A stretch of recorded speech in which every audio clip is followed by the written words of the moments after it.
Mea culpa, mea maxima culpa, ça fait du bien de temps en temps de reconnaître ses torts. Moi, j'ai des choses à me reprocher. Vous voyez, des fois, j'ai des idées un peu préconçues sur les gens. Alors, on va prendre un exemple au hasard.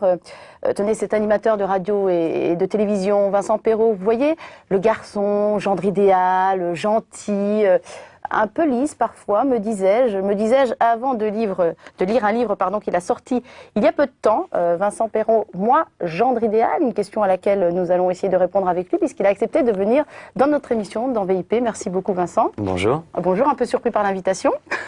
Oui, enfin, surpris, intrigué, donc fatalement curieux, intéressé aussi par l'invitation. Dans votre livre, on y reviendra, il y a souvent cette question, alors, ange ou démon? C'est un petit peu, voilà, on vous présente comme quelqu'un d'un peu gentil, voire peut-être des fois un petit peu brave, enfin bon, on se fait un peu les idées qu'on veut. Ça peut glisser très vite la gentillesse vers la bêtise, hein, voilà. ou vers la bravitude. La bravitude.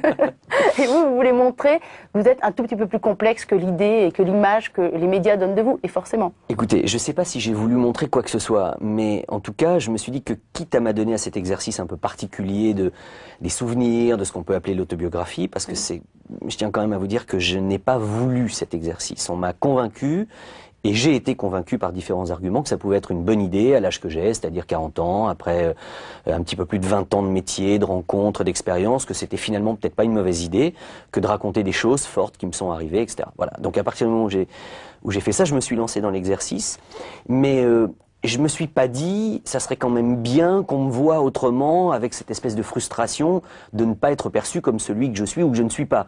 C'est pas aller jusque-là, je vis bien avec moi, et puis je me dis aussi que on vous renvoie ce que vous renvoyez, ce que vous envoyez en premier lieu. Le boomerang qui vous revient n'est pas complètement étranger à ce que je donne fatalement.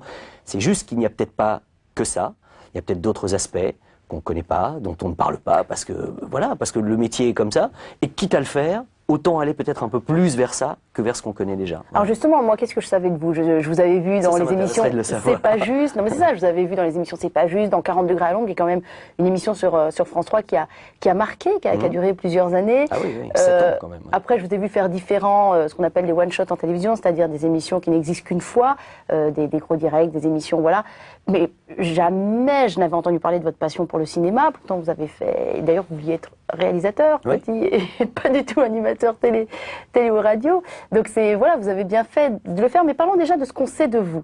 Vous avez commencé très jeune, à 17 ans, par la radio, de manière un peu rigolote, grâce à maman qui vous a dit tiens, écris à ton émission de radio préférée. Racontez-nous un petit peu l'anecdote. Vous savez, quand vous êtes ado et que vous êtes déjà passionné par quelque chose, en l'occurrence, moi c'était le 7e art depuis très jeune, puisque j'ai commencé à faire mes petites fiches de Monsieur Cinéma à base des magazines que je pouvais découper à droite à gauche à l'âge de 7-8 ans. Hein, donc c'est vraiment une passion ancienne, à grappiller des petits francs par-ci par-là pour pouvoir me payer les tickets et aller au cinéma très jeune, etc.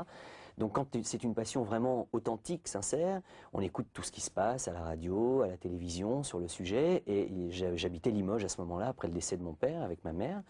Donc, et j'écoutais le magazine de la station régionale, et j'aimais beaucoup, particulièrement la voix de l'animateur qui me fascinait beaucoup.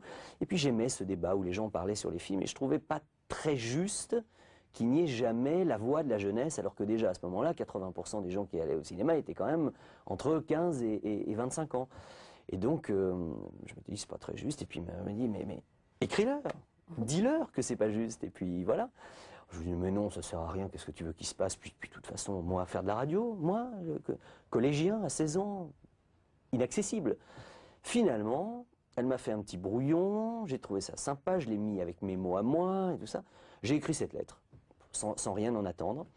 La semaine suivante, cette lettre était lue à l'antenne. 10 minutes après, le producteur de l'émission m'appelait à la maison et il me disait, je voudrais vous voir. Je suis allé le voir, il a vu un gamin arriver, parce que je faisais vraiment plus jeune que mon âge. Il m'a dit, mais c'est vous qui m'avez...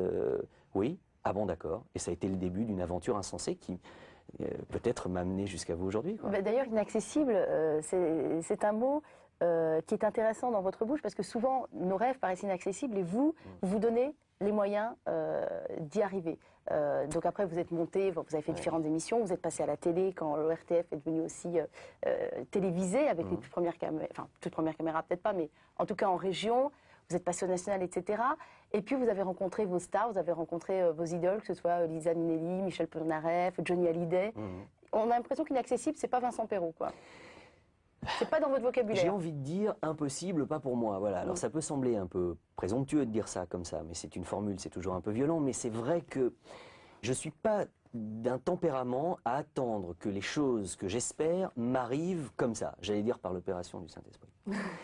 Je suis pas de ce genre-là. C'est-à-dire que je me dis qu'il faut essayer de se battre toujours pour essayer d'obtenir les choses, parce qu'on n'en a que plus de mérite et plus certainement de plaisir à les obtenir quand on a fait quelque chose pour ça. Et surtout, voilà, j'essaie de provoquer la chance, de provoquer les circonstances. Et puis, et ça m'a souvent réussi. C'est vrai que la plupart des choses importantes que j'ai pu faire, je ne parle pas seulement de mon métier, hein, mais dans ma vie personnelle et amoureuse, par exemple, ou même dans les grandes expériences de ma vie, comme le domptage de panthères, comme le fait de pouvoir Ça, c'était pour un plonger... gala de charité, je Oui, crois. exactement. Mais il a fallu lutter pour arriver à ça, parce qu'on voulait me faire faire le clown ou du trapèze. C'était pas ça qui m'intéressait. Moi, c'était les fauves. Donc j'ai dû lutter pour ça. Le fait de pouvoir plonger dans un sous-marin nucléaire, le fait de pouvoir Piloter un Alpha Jet. piloter un Alpha Jet avec l'armée de l'air, le fait de pouvoir faire toutes ces choses-là, j'ai essayé de me battre pour, avec des arguments, parce que avant que quelqu'un vous dise oui, il faut arriver à le convaincre que c'est pas juste un caprice, que c'est quelque chose dont vous avez besoin, que vous souhaitez réellement et pourquoi. Et voilà. Et depuis très jeune, j'ai compris ça en arrivant dans ce métier, si jeune, qu'on ne peut pas arriver aux choses que l'on souhaite si on ne fait pas tout pour ça. Ou alors, on croise les bras, on attend, et on peut attendre longtemps. peut attendre Ça, longtemps, c'est pas oui. trop mon tempérament. Voilà. Parlons un petit peu du petit garçon qui fonde l'homme que vous êtes aujourd'hui.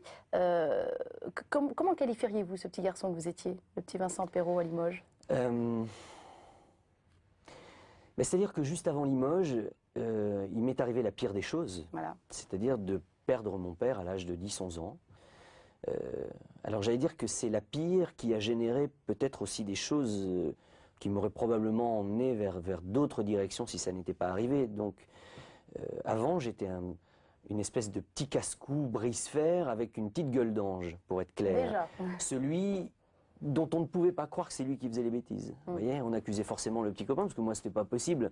Un petit blond aux yeux bleus comme ça pouvait pas être moi. Alors que c'était la plupart du temps moi en plus. Donc déjà, premier ressenti de l'injustice en disant mais attendez, je suis comme les autres, je fais des bonnes et des moins bonnes choses, donc quand c'est moi, c'est moi. Et pourquoi ce serait pas moi après tout? Donc il y a eu tout ça, bon, ce coup du sort terrible m'est tombé dessus brutalement, assez violemment, et puis ensuite effectivement à Limoges au moment de l'adolescence, en vivant avec ma mère avec qui j'ai une complicité forte et exceptionnelle et encore aujourd'hui. Là je suis devenu quelqu'un qui a dû prendre sa vie un peu plus à bras-le-corps, quand on est, entre guillemets, un peu l'homme de la famille. Oui, parce que vous étiez fils unique, précisons-le. Fils unique, très peu de famille, isolé en tout cas, donc cellule familiale mince. Cette passion du cinéma qui déjà ne me quittait pas, que je partageais un petit peu avec ma mère, mais moi je suis allé bien au-delà de sa passion à elle. Et puis voilà, je suis devenu celui qui allait à l'école, celui qui n'était plus dans une situation aussi confortable qu'à l'époque où mon père était vivant. Donc il a fallu, voilà, avoir un petit peu plus de plomb dans la tête, essayer de comprendre, et comprendre de ce jour-là d'ailleurs. Je pense que la vie, c'est pas simple. Dans certaines circonstances, même encore moins simple que pour d'autres, et que voilà, il faut essayer. Mais je ne savais pas ce que je voulais, je ne savais pas ce que je voulais faire. Je voulais être metteur en scène de cinéma dans mes rêves les plus fous, voilà, parce que je m'étais dit que ma vie irait vers le cinéma. Enfin, quand vous pensez ça à 12-13 ans, le destin a largement le temps de vous faire bifurquer, évidemment. Mais cela dit, aujourd'hui, à 40 ans, ça sert encore... J'ai toujours cette envie, bien voilà, sûr. ça peut Mais encore se maintenant, je faire. sais de plus en plus pourquoi, Ouais. et puis voilà, j'ai vécu d'autres choses. Votre papa, vous pensez qu'il serait fier de l'homme que vous êtes devenu? Je pense qu'il aurait eu deux peurs bleues. Le fait que j'aille vers un métier artistique, lui étant médecin, donc avec un métier extrêmement précis, assis. Quand on est médecin toute sa vie. Voilà. Donc je pense que ça lui aurait fait peur parce qu'il était un terrien avec les pieds bien sur terre et qui, je pense, aurait eu un peu peur du côté aventureux de cette carrière artistique. Et puis je crois qu'il aurait surtout une peur bleue de mes activités dans les sports mécaniques.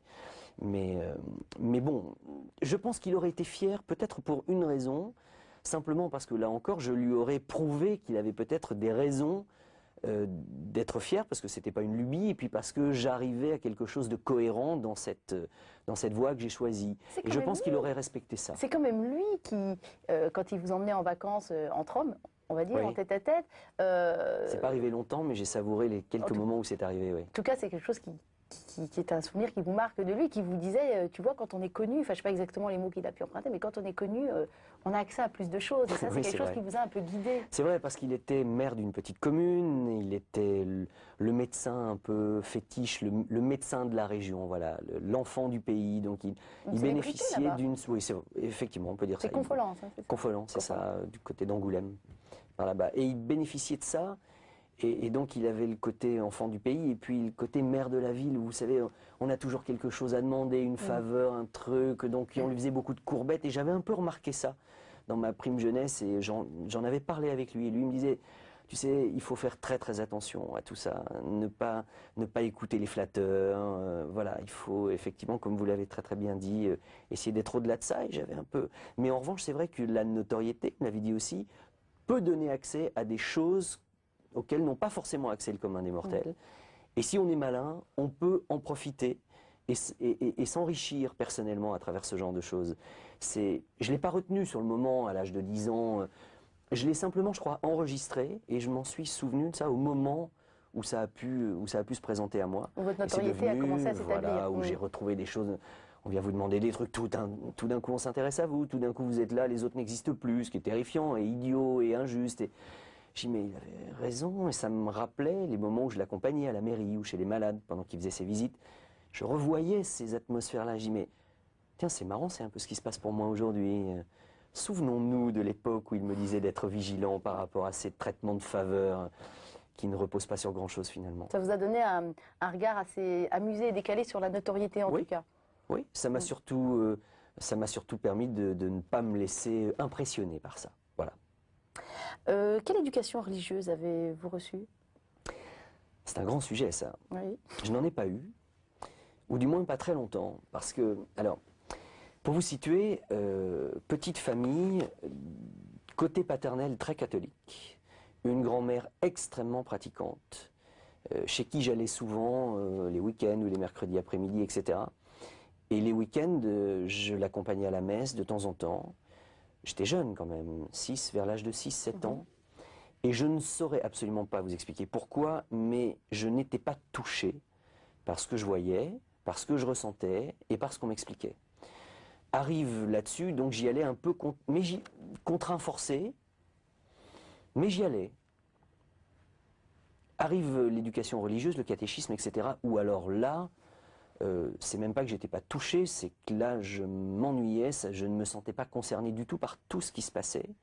Non pas que c'était mal prodigué, je pense, mais je crois qu'il y a une formule que j'aime beaucoup, c'est touché par la foi. Moi, très clairement, et dès très jeune, je n'étais pas, c'était évident, touché par la foi, ni par tout ce que cela concernait. Je me sentais en retrait. Étranger à tout ça. Étranger complètement à tout ça. Étranger à cette éducation religieuse, au point qu'à un moment donné, j'ai dit, mais j'ai rien à faire là. Je n'ai rien à faire dans cet environnement qui n'est pas pour moi. Et est arrivé le moment de la communion. Alors, ma mère un peu croyante, mais pas pratiquante, mais côté paternel, je vous disais, une grosse pression quand même. Hein, une grosse pression. Enfin, il n'était pas... Bon, j'ai été baptisé, évidemment, on n'a pas pu me demander mon avis, mais il n'était pas envisageable dans la famille que je fasse pas ma communion, si vous voulez. C'était pas, enfin, le fils du docteur Perrault, maire de la ville, famille catholique, c'était pas envisageable. Et là, il s'est passé un truc terrible, c'est-à-dire que j'ai dit non. J'ai dit, je ne ferai pas ma communion. Déjà Donc, rebelle, hein, quand même. alors, c'est pas rebelle, c'est-à-dire que j'ai expliqué pourquoi. Et je pense que c'est la raison pour laquelle j'ai pas pris une paire de gifles et qu'on m'y a pas envoyé, comme tous mes autres petits copains d'école. Parce que eux me disaient, j'avais plein de copains pour qui non plus ça représentait pas grand-chose, mais qui me disaient, mais t'es idiot, fais-le, on a des cadeaux, il y a tout un truc. Et je leur disais, mais attendez, vous allez faire votre communion, votre raison c'est les cadeaux. C'est pour ça que vous le faites. C'est pas par authenticité par rapport, parce que vous croyez à tout ça et à cette éducation religieuse. Et ça me plaisait pas du tout. Et donc j'ai expliqué à ma famille, ma grand-mère l'a très mal pris, très mal pris. Je lui ai dit, mais mamie, ça m'intéresse pas tout ça. Je vais pas y aller alors que je ne suis pas concerné là-dessus. Ce serait malhonnête. Et je crois qu'elle a été tellement surprise par mon argumentation, et bien que finalement, tout le monde m'a plutôt laissé faire. Et puis ma mère m'a beaucoup supporté. Elle a peut-être été la seule à dire, écoutez, foutez-lui, la paix, il veut pas, vous voyez bien que ça l'intéresse pas, et qui dit pourquoi. Laissez-le tranquille avec ça, on verra plus tard. Et voilà, et donc c'est vrai que je me suis débarrassé du catéchisme, de toutes ces choses-là, et c'est après, à titre personnel avec les années, que je m'y suis intéressé, j'allais dire pour ma culture personnelle. Via des rencontres comme celle avec l'abbé Pierre, par exemple. Complètement. Ah, j'ai adoré cette rencontre. J'ai été passionné par cette rencontre rapide, mais par cette rencontre avec l'abbé Pierre. Ça s'est fait via la télévision? Et oui, on m'a proposé de faire une émission qui s'appelait La Nuit du Partage, à l'occasion de l'anniversaire je crois que c'était les 50 ans d'Emmaüs. Je suis pas sûr du chiffre, mais enfin bon, c'était l'anniversaire d'Emmaüs. 3 heures de direct sur France 3. Avec entre autres l'abbé Pierre qui acceptait, et j'ai dû préparer l'émission avec lui, ce qui m'a permis d'avoir une rencontre extrêmement privilégiée. On s'est vu plusieurs fois, on a bavardé, on a parlé de sa foi. Moi je lui ai dit, parce que je voulais être honnête jusqu'au bout, je lui ai dit que personnellement je n'étais pas touché par la foi. Il m'a dit mais c'est très intéressant, parlons-en, et voilà. Je lui ai même demandé si jamais il n'avait douté, j'en parle un petit peu dans le livre. Et enfin c'est un personnage merveilleux, mais ce que je voulais dire, c'est que je ne nie pas la religion. Elle m'intéresse beaucoup, mais elle ne me touche pas. Mais ça m'intéresse de la connaître, ça m'intéresse de connaître des gens qui sont, et pourquoi ils sont croyants, et pourquoi ça les aide, et pourquoi ils le sont. Peut-être d'autant plus que moi non. Vous aimeriez Voilà. être touché? Non. Non. En même temps, vous parlez Non, de quelque parce chose que vous ne connaissez pas. Oui, mais en même temps, je me sens bien comme je suis, je me sens tout à fait équilibré. Je ne me suis jamais dit, tiens, j'aurais pu avoir besoin de cette aide ou de cette croyance ou de cette béquille, entre guillemets, ou tout ça. À partir du moment où je ne l'ai jamais ressenti, je ne vois pas pourquoi avoir quelque chose de plus dont, a priori, je n'ai pas besoin pour gérer, pour m'aider dans les choses qui sont les plus difficiles ou qui auraient pu être les plus douloureuses à des périodes où j'aurais pu en avoir besoin. C'est marrant parce que vous parlez que de besoin, besoin. Souvent, les athées ont tendance à penser qu'on a besoin de Dieu. C'est pas forcément le cas.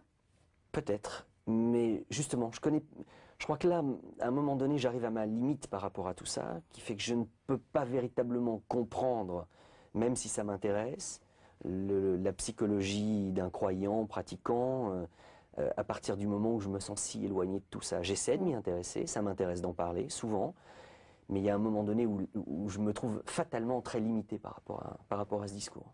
Et si vous parlez de psychologie, si on vous dit plutôt que c'est une effusion d'amour, quelque chose qui nous dépasse totalement, ça vous donnerait envie d'aller plus loin, d'aller, je sais pas, moi, passer un week-end dans un monastère pour en discuter, pour essayer de ça, oui, palper les choses? Oui, à titre culturel, ou à titre de curiosité ou d'expérience, oui, mais il y a un moment donné où quand même je me sens pas chez moi. C'est quand même un univers où assez vite, malgré tout, je me dis mais c'est pas ma maison, quoi. C'est pas ma maison. Je me sens presque un peu comme un intrus, si vous voulez, qui quasiment n'a pas sa place là. En plus, j'ai aussi des comportements, un rythme de vie, des choses qui font que... Oui. Soyons clairs, des comportements, un rythme de vie. C'est quand même pas en accord avec un certain nombre des préceptes qui sont la base même. Alors votre précepte, c'est quoi? Religion. Vos préceptes, c'est quoi? Ben, c'est quand même énormément basé sur la liberté, sur l'indépendance, sur des philosophies qui sont assez personnelles, qui ne sont dictées par personne. Donc effectivement, voilà, je suis très libre dans tous mes comportements et c'est pas toujours très religieux tout ça, c'est pas très catholique, on va dire. Donc voilà, je peux avoir des choses qui pourraient facilement choquer. C'est ces libertés voilà, cette liberté, on va dire, amoureuse, puisque c'est ce dont on est en train de parler, qui vous caractérise. Bon, vous avez 40 ans, vous ne vous voyez pas vous installer en famille, etc. Pas encore, en tout cas. Pas encore. Est-ce que ça vous construit quand même? Précisez votre question. Qu'est-ce qui me construit quand même? Souvent, on peut défendre cet argument que par exemple, se marier ou pas se marier, mais d'avoir une vie de famille avec des enfants, ça nous pousse au-delà de nos limites. Avoir des enfants, c'est quand même quelque chose d'assez exceptionnel. Et ça nous construit. On a voilà, un roc sur lequel on peut bâtir son édifice, sa vie, etc. Vous n'avez pas, pour le coup, besoin de ça. Effectivement, non, j'en ai pas besoin. Je dirais même que ces 20 dernières années, ça m'aurait plutôt posé Freiné. plus de problèmes. Ça vous aurait quoi, freiné dans Que- votre évolution professionnelle Bien sûr, ou... bien sûr, Mhm. bien sûr. Mais tout ça est très, c'est-à-dire que je ne le gère pas au quotidien ou au fur et à mesure. C'est quelque chose d'évident, c'est-à-dire qu'à un moment donné, en commençant jeune, je me suis dit que vraisemblablement, si j'avais cette chance, les 20 années suivantes seraient basées sur l'édifice et sur la construction de quelque chose de purement le travail. Voilà, la construction, le développement de quelque chose qui, quand on a la chance de pouvoir arriver là, il faut se donner à fond. Moi, j'aime me donner à fond, et c'est ça qui allait pouvoir m'enrichir parmi les rencontres merveilleuses que j'ai pu faire, les expériences que j'ai pu vivre, etc. Je me suis dit tout de suite que l'aspect personnel des choses allait être mis volontairement un peu à l'écart. Donc fatalement, ce serait plus superficiel, ce qui n'empêche pas d'avoir des relations intenses et profondes avec un certain nombre de personnes que j'ai pu croiser, attention, mais que je ne m'installerai pas, je ne me poserai pas de façon traditionnelle, voilà, avec, je ne m'installerai pas. Je crois que ce mot veut tout dire. C'est pas le but, c'est pas le moment, ça ne m'intéresse pas, je le voulais pas. J'avais envie de profiter à fond de tout ce que je pourrais arriver à faire pendant ces années-là. Alors là, vous en parlez au passé, ça veut dire qu'éventuellement, ça pourrait changer. Ça veut dire que fatalement, je crois qu'aux alentours de 40 ans, et quand on a déjà réalisé beaucoup de choses, il y a des périodes de transition. J'en suis pas encore là, je suis pas à y réfléchir, mais c'est quelque chose qui peut très bien commencer à s'envisager. En tout cas, c'est un moment où si on ne le fait pas dans les 10 ans qui viennent, Après, on le fait plus. après je crois qu'on Oui. le fait plus. Voilà, il y a le moment où on n'a pas envie de le faire, puis il y a le moment où on se dit est-ce qu'on y pense avant qu'il ne soit trop tard? Voilà, il n'est pas encore trop tard, mais on est au moment où ça pourrait le devenir. Alors Voilà. c'est vrai que les hommes ont un rapport au temps assez différent de celui des femmes. J'aimerais que vous sortiez l'objet que vous nous avez apporté, Vincent, puisqu'il est en plein dans la Quelle transition! conversation Oui, c'est vrai que que nous avons. C'est un très joli, c'est très vrai que très j'ai un bel rapport objet. avec le temps un peu particulier et je vous ai apporté ce chronomètre qui est Ancien. voilà, il est ancien. Oh, il a à peu près une cinquantaine d'années et il m'a été offert par un technicien de la SNECMA, qui est la société qui fabrique les moteurs d'avion.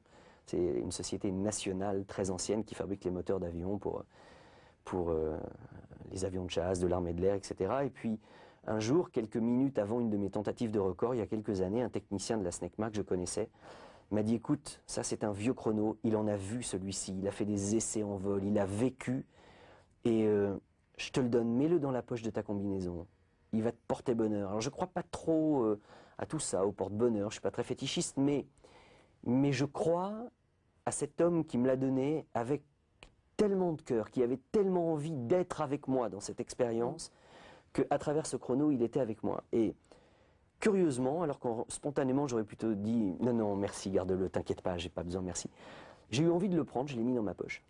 Et je l'ai gardé, et il est avec moi souvent. Et en fait, c'est au-delà du fait de m'avoir accompagné, c'est un symbole du temps, parce que je fais tellement de choses, je suis tellement actif, j'ai tellement envie de profiter, voilà, de croquer la vie à pleines dents, de brûler la vie par les deux bouts, que j'ai un rapport au temps particulier. Et c'est un assez joli symbole, un chronomètre. Parce que dans chronomètre, il y a performance, dans chronomètre, il y a vitesse, dans chronomètre, il y a aussi le fait que c'est moi qui dis oui, et c'est moi qui dis j'arrête. Voilà. Parce que vous arrêtez parfois. Et oui, il faut bien dormir un peu. Oui.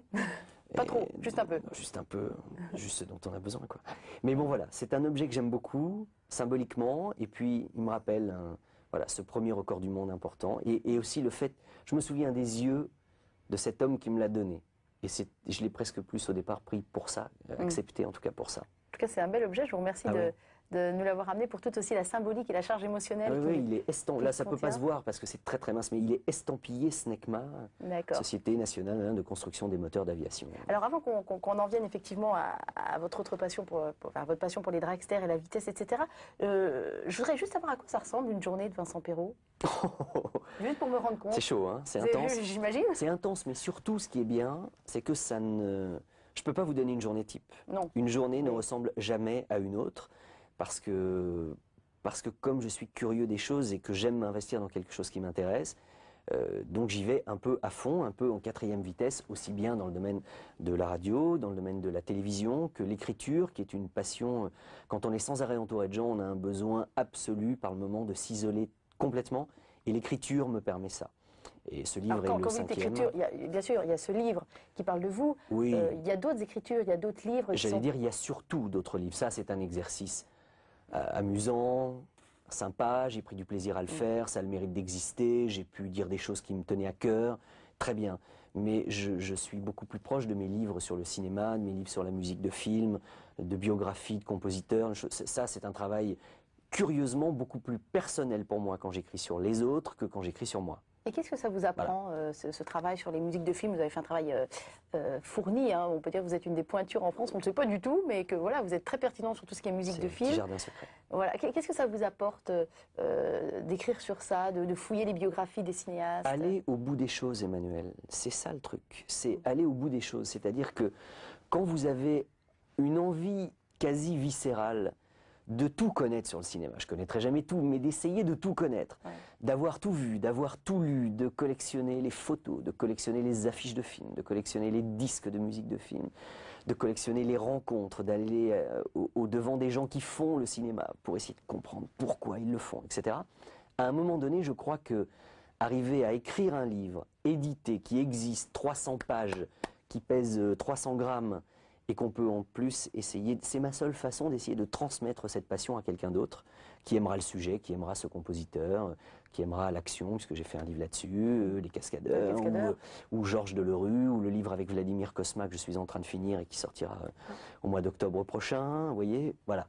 Donc c'est le fait d'aller vraiment au bout des choses, parce que quand on écrit et qu'on est édité, on ne peut pas se permettre de survoler une discipline. Chaque mot est important. C'est quelque chose qui existe, il faut donc avoir pris tout le temps nécessaire pour le faire bien. Donc c'est une façon de rendre hommage, et au cinéma, à ma passion, et de la transmettre, voilà, de la partager avec quelqu'un. Oui, parce que ça, vous avez du mal à transmettre par les médias qui sont les vôtres, c'est-à-dire la radio et la télévision. On ne vous connaît pas pour ça, vous n'avez pas eu une grosse émission de cinéma ou... Non, mais c'est surtout que c'est pas encore ça le plus grave, parce que je me dis que j'ai quand même que 40 ans, et qu'une émission sur le cinéma, je suis pas inquiet, j'en ferai une un jour. Et si c'est pas sur une grande chaîne, ce sera sur entre guillemets une petite, et ce sera aussi bien. Ça, c'est pas le problème. Ma petite frustration, en dehors du plaisir de me dire que j'ai eu la chance de faire, que j'ai la chance de faire ce que j'aime, faire gaffe au lapsus, vous voyez, mais que j'ai la chance de faire ce que j'aime, et que j'ai la chance, on n'est pas nombreux à vivre de notre passion pour la télévision, pour la radio, et peut-être même plus pour la radio encore, parce que mes 13 ans à RTL, là, c'est un bonheur de tous les jours. Mais au-delà de ça, je donne des trucs qui ne me reviennent jamais. Puisque je parle à un micro, je parle à une caméra. C'est plus intéressant quand je parle à quelqu'un comme vous aujourd'hui. Mais je parle, j'ai l'impression d'envoyer des boomerangs qui jamais ne me reviennent. Puisque les gens écoutent la radio dans leur bagnole, chez eux. Ils sont rassemblés devant la télévision ou devant Internet à la limite. Et puis moi, dans tout ça, voilà, je n'ai pas de dialogue avec eux. Vous avez l'impression d'être juste une courroie de transmission ou... Parce que souvent, quand on fait des émissions... C'est une frustration, simplement. Une émission de flux, comme on dit, ce sont des émissions qui on va pas tout garder, tous les enregistrements de tout chez soi, quoi. Non. Donc voilà, tandis qu'un bouquin, ça reste. Mais exactement, il n'en reste rien de tout ça. Sinon, et ça n'est pas négatif, du plaisir sur le moment. Mais c'est quelque chose qui se trouve sur le moment, voilà. C'est des paroles, ça s'envole. C'est éphémère. C'est une espèce d'art éphémère.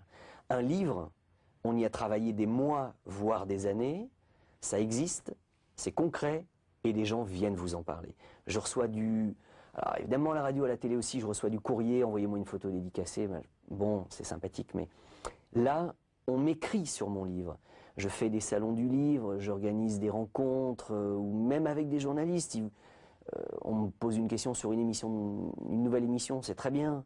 Mais me poser des questions sur un livre dans lequel j'ai essayé de donner le meilleur de moi-même, là, on pousse les limites, puisque le grand truc, en fait, de ma vie, c'est toujours d'essayer de pousser les limites, d'essayer de reculer les limites, de les comprendre, de flirter avec. Et à travers un livre, voilà, c'est beaucoup plus intéressant, valorisant, et c'est un travail personnel plus fort, quand même. Alors, parce que la radio, la télé, c'est bien gentil, tout ça. Enfin, ça ne reste quand même que de la radio et que de la télévision. Je ne minimise pas, mais remettons les choses quand même là où elles doivent être, c'est-à-dire... Voilà, au niveau du niveau de la mer, à zéro. Voilà, c'est important. Il faut le faire avec sérieux, sans se prendre au sérieux, mais voilà, mais ça ne passera pas le temps. Contrairement à un film, contrairement au vrai créateur qu'on n'est pas quand on fait de la radio et de la télévision. ou contrairement à un livre qui passe les siècles à la limite, hein, c'est quand même fortiche de lire des livres anciens. Ils ont passé le temps. Ça, c'est quand même rare. On revient au chronomètre. Oui, Vous nous avez toujours. apporté justement un livre dont le titre me fait très plaisir, parce qu'il a marqué moi aussi mon adolescence. Je ne sais pas quel Ah, vous moment aussi. il vous a marqué. Voilà. Jonathan Livingston, Le Goéland. Parlez-nous de ce livre et pourquoi aujourd'hui vous nous amenez ce livre-là, dont vous nous ferez une petite lecture après. Bah, écoutez, je crois que c'est le livre le plus important de mon existence. Ah oui, oui, oui, il est générateur de tout, je crois, puisque je devais avoir 14 ou 15 ans et je suis allé voir le film qu'on a tiré de ce livre, dont le héros, d'abord c'est un des rares films dans lequel il n'y a pas la moindre apparition humaine, ce qui parfois fait du bien. Et le héros, c'est cet oiseau, ce goéland, qui dans le film est une mouette, mais enfin bon, c'est Jonathan Livingston. C'est vrai ça en plus. Et oui, c'est vrai. et j'ai vu ce film, j'étais tellement sidéré par ce que je venais de voir, je suis resté le voir une deuxième fois dans la foulée. J'ai dit, mais ça me parle. J'ai été touché. Là, j'ai été touché, non pas par la foi, mais par la philosophie de ce film. Alors j'ai commencé par aller acheter le disque de la bande originale du film, qui était merveilleuse immédiatement, et je suis allé chercher le bouquin. Je suis tombé dedans et je m'en suis jamais remis. C'est-à-dire que non seulement j'ai trouvé ce que je pensais déjà, parce qu'à 14-15 ans on commence à penser un petit peu des choses sur la vie, surtout quand on a vécu 2-3 épreuves un peu violentes, et j'ai trouvé ce que je m'y suis retrouvé, et je me suis surtout dit, voilà ce que je veux pour plus tard, c'est ça que je veux pour plus tard. C'est-à-dire un oiseau qui, dans une situation de vie précise, au milieu d'un clan de goélands, est un peu programmé pour être comme tous les autres goélands, va passer son temps à essayer de faire autre chose autrement, convaincre les autres que ça peut être bien, ça les intéresse tant mieux, ça n'intéresse pas les autres tant pis, à être parfois incompris, comme c'est son cas, voire même banni de son clan, ce qui est son cas. Mais en tout cas, aller au bout de son idée et se dire qu'on n'est pas là pour quelques années sans être allé au bout des choses, parce qu'au moins, si ça ne marche pas, on n'aura pas le regret de ne pas l'avoir fait. Voilà. J'ai trouvé tout ce que je voulais sur le présent et ce qui m'intéressait pour l'avenir dans ce livre. Et dès les premières lignes du livre, c'était insensé, quoi. Vous voulez bien nous en lire quelques lignes Si vous voulez. J'ai cherché ce qui pouvait être symbolique de ce que je pouvais penser et ressentir, et je me suis rendu compte que c'était juste les premières lignes. Qu'il n'y avait pas mieux que dès le début, et que Richard Bach avait tout dit. Alors, bon, je ne suis pas un grand lecteur, mais je vais essayer de vous lire ça. Voilà. C'était le matin, et l'or d'un soleil tout neuf tremblait sur les rides d'une mer paisible. À une encablure du rivage, le bateau de pêche relevant ses filets, invitait au petit déjeuner, et son nouvel appel transmis dans les airs attira 1000 goélands virevoltant et se disputant les débris de poissons. Une nouvelle journée de labeur commençait aussi. Mais seul, loin du bateau et du rivage, Jonathan Livingstone, le goéland, s'exerçait. À une trentaine de mètres d'altitude, il abaissait ses ailes palmées, relevait son bec et s'efforçait douloureusement d'imprimer à ses ailes une plus forte cambrure. Cette cambrure freinait son vol. Mais Jonathan Livingstone, le goéland, sans la moindre vergogne, tordant à nouveau ses ailes, les cambrait, frémissant, ralentissant son vol pour s'effondrer encore en perte de vitesse. Jonathan Livingstone, le goéland, n'était simplement pas un oiseau ordinaire. La plupart des goélands ne se soucient d'apprendre en fait de techniques de vol que les rudiments, c'est-à-dire le moyen de quitter le rivage en quête de leur pâture, puis d'y revenir pour s'y poser. Pour la majorité des goélands, ce n'est pas voler qui importe, mais manger. Pour ce goéland-là, l'important n'était pas de manger, mais de voler. Jonathan Livingstone, le goéland, aimait voler par-dessus tout. Voilà. Vous savez dans quel contexte j'ai découvert ce livre, moi? Je pense que ça va vous faire rire. C'est le livre qu'on nous a fait étudier pour la confirmation. Ah oui? Oui. Comme quoi, c'est un livre qui n'est pas catholique à proprement parler, mais cette aspiration au dépassement et quelque part au ciel de Jonathan Livingston, le goéland. Vous voyez, finalement, on trouve de la transcendance, alors que vous dites ne pas en avoir spécifiquement. On la trouve quand même à travers vos lectures. Il y a incontestablement un côté mystique là-dedans, hein, bien sûr. Mais ce livre, je le lis une fois par an depuis que j'ai 14 ans. Ah, là, c'est le Petit Prince, vous, c'est Jonathan Livingston, le goéland. Je le relis tous les ans parce que je me rends compte que, quelle que soit la période de ma vie, Au-delà des grandes bases, j'y trouve d'autres choses. Dans un premier temps, ce qui me plaisait, c'était effectivement, comme vous l'avez très bien dit, le dépassement de soi-même. C'était, voilà, discute tes limites, ne te contente pas de celles que tu vois juste au bout de ton nez ou de celles qui te sont imposées par un contexte social, un contexte familial ou un contexte tout simplement personnel. Ne t'arrête pas là, va plus loin, sois toujours plus exigeant, demande-en encore plus. C'est ce qui m'a plu, c'est ce que fait cet oiseau, évidemment. Alors, évidemment, le symbole de l'oiseau blanc est magnifique, le symbole de l'initiation, parce qu'il est en plus initiateur, alors on est très mystique, on est probablement un peu religieux. Hein. Dans ce contexte-là, je ne suis pas obtus et ça m'a probablement touché d'une certaine façon.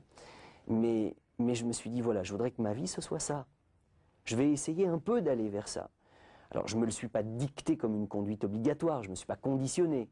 Mais je me suis rendu compte que j'étais touché par ça et que naturellement j'avais envie d'aller vers cette façon de vivre. Quand vous avez conduit votre Alpha Jet, qui est quelque chose de totalement... C'était pas le mien, vous êtes oui, c'était pas le vôtre, mais c'est inenvisageable pour, entre guillemets, un simple civil. Hein, de conduire c'est pas un Alpha possible Jet. même pour un civil. Voilà, il a fallu que ce soit vous pour que ça se fasse. Vous y avez pensé, j'imagine, à votre Jonathan Livingstone en vous disant, tiens, je vais peut-être le croiser. D'autant plus, je ne sais pas si vous le savez, je l'ai appris des années plus tard, c'est que Richard Bach, l'auteur de ce livre, était pilote de chasse dans l'US Air Force. C'est un pilote de guerre, un pilote de l'armée qui a un jour écrit l'histoire d'un oiseau.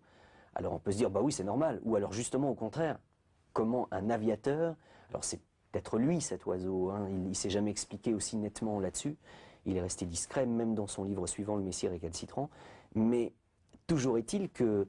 bon, il y a évidemment quelque chose, et je vous avoue, quand j'étais en vol, au-dessus de l'eau, comme ça, à 900 km/h, avec dans les mains, au moment où mon instructeur m'a dit « Prends le manche à balai maintenant, vas-y, prends les commandes », je lui ai dit « Mais Macoute, t'es fou, je peux pas prendre les commandes d'un avion de chasse de la République française. » Il m'a dit « Si, vas-y, à toi maintenant, t'es prêt, vas-y. » J'ai eu une pensée pour mon goéland, parce qu'on est un oiseau. On est un oiseau avec un masque à oxygène, sur un siège éjectable à 900 km/h, dans un contexte très particulier, mais on est un peu un oiseau, oui. D'un aviateur à J'y ai l'autre, songé, hein, entre Syntex et Richard Bach, Oui. des livres On n'est pas essentiels loin, on qui n'est pas loin. s'écrivent. Oui. Oui, c'est vrai. Alors parlons de la vitesse. On n'a pas encore parlé du dragster. C'était une discipline, on va dire inconnue en France avant que Oui, c'est vrai. Peu connue. On n'en parlait presque pas. Oui. Avant que vous ne vous y intéressiez. Déjà, bon, vous étiez déjà très moto, très intéressé par ce qui était... J'étais un peu, pas casse-cou, hein, mais j'étais très puissance, on va dire. Voilà. Puissance. On va dire ça comme ça. Et votre notoriété et le fait que vous vous intéressiez à cette discipline, le dragster, a fait que cette discipline a été connue parce que vous avez battu des records petit à petit. Alors, on va d'abord peut-être expliquer ce qu'est le dragster, très rapidement, puis montrer le film de votre dernier record. Alors, oui, je vais vous donner une définition rapide parce qu'il ne faut pas entrer dans le sujet. Ça peut se définir en quelques mots. C'est une fusée sur route. On fabrique des engins qui sont des prototypes, donc des exemplaires uniques, dont le but est d'aller le plus vite possible sur une distance très courte en un minimum de temps. Voilà. C'est un engin de fulgurance. C'est un fusée, mais ça peut... Alors si c'est un moteur de fusée, oui, comme c'était le cas pour moi, mais on peut y mettre des moteurs d'avion. Donc auquel cas, c'est une voiture à réaction. On va dire un prototype destiné à accélérer le plus fort possible en un minimum de temps. Et c'est une équation pas simple à réaliser. Alors à partir de là, ça peut donner ce que... Je vous ai apporté quelques images pour qu'on visualise un petit peu ça. Je propose qu'on les regarde pour qu'on se rende compte. Et puis surtout, j'insiste pour qu'on regarde votre visage. Avant et après. Avant et l'après. Avant, c'est concentré. Et après, c'est pulvérisé. Oui, on peut dire ça. Hein. On peut dire ça. Si, dites-le. On va regarder, Vincent, on va regarder. On a fait 511 hier. Si je peux arriver à 512, franchement, je serai le plus heureux. Je pense que ce sera chaud quand même. Ça va pas être facile. C'est bien. C'est bon. C'est très bien. Allez, on va baisser la coque.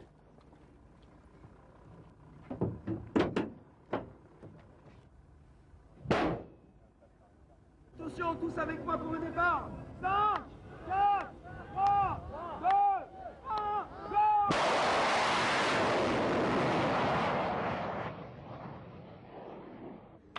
Là! Oh Vincent, t'as réussi! 530! De ton côté? Mais t'es un...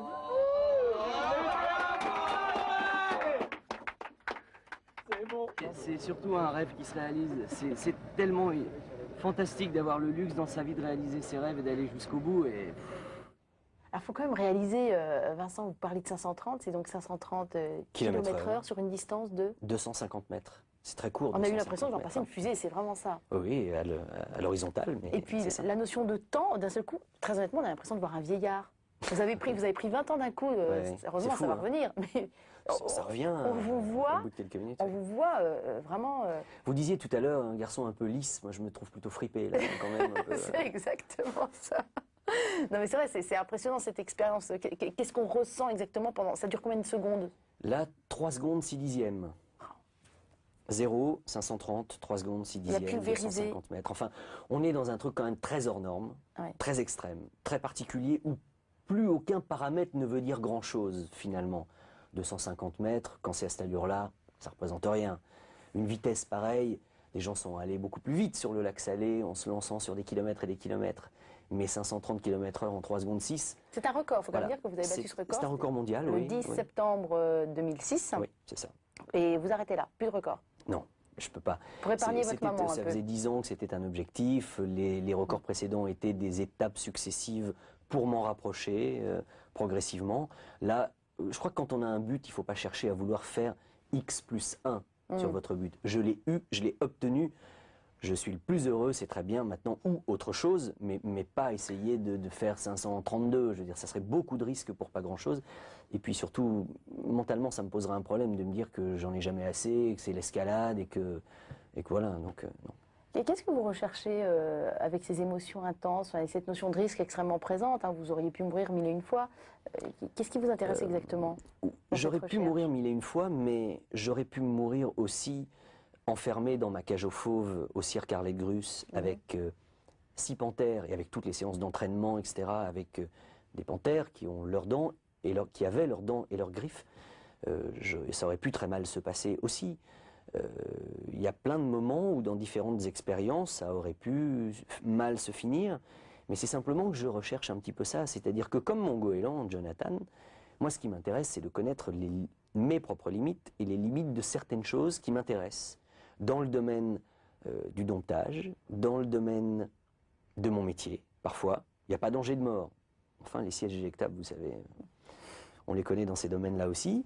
Ou alors dans le domaine des sports mécaniques, où là, j'allais dire, j'ai trouvé une espèce d'aboutissement de cette petite philosophie personnelle, où là, le côté, il faut y aller à fond, ça se passe de commentaires, mais en plus, il peut y avoir à un moment donné un risque, un danger de mort. Voilà.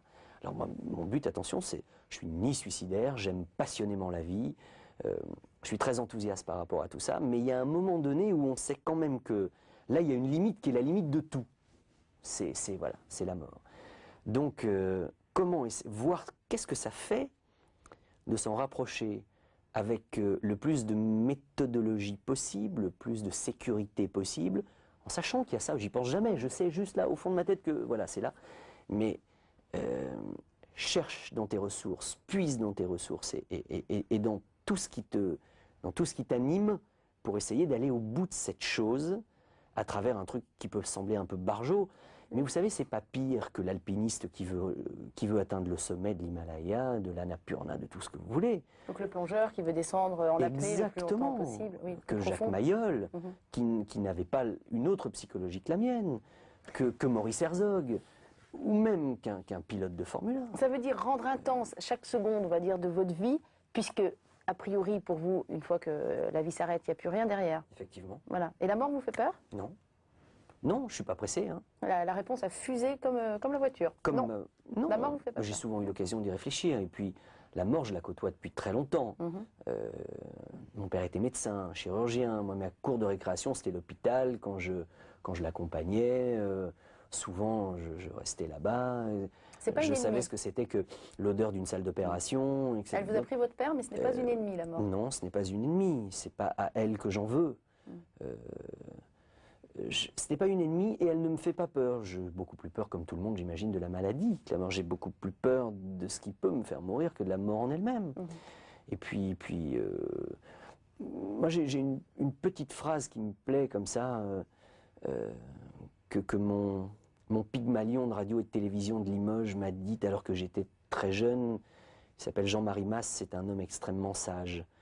Et d'ailleurs, je ne sais même pas s'il est croyant ou non. Je ne sais même Alors, pas. les questions essentielles. Ouais, mais Ouais. parce que c'était au-delà de ça.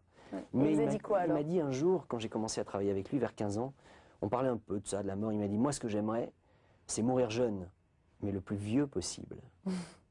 Donc mourir en état. Voilà. Ça dit bien ce que ça veut Ça dire. veut bien dire, ça veut dire.